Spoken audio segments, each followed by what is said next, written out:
Kepala Pusat Penerangan TNI Maijen TNI Ahmad Riyad mengatakan sejumlah negara telah menawarkan bantuannya untuk mencari kru kapal selam Nanggala 402 yang hilang kontak saat latihan di perairan Bali pada Rabu tanggal 21 April tahun 2021 kemarin. Mereka diantaranya, Amerika Serikat, Jerman, Perancis, Turki, India, Rusia, dan Australia. Namun demikian, kata Riyad, saat ini ada dua negara yang dipastikan akan mengirimkan bantuannya dalam operasi SAR tersebut, yakni Singapura dan Malaysia. Yang sementara sudah confirm ada dua, yang direncanakan dari Singapura dan dari Malaysia. Yang dari Malaysia pun belum berangkat.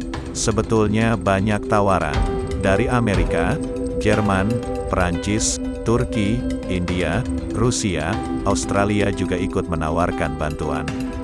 Tapi nanti ada prosedur. Tadi pagi Bapak Panglima juga sempat berkomunikasi dengan Menlu terkait masalah lain sebagainya, kata Riyad saat konferensi pers pada Kamis tanggal 22 April tahun 2021.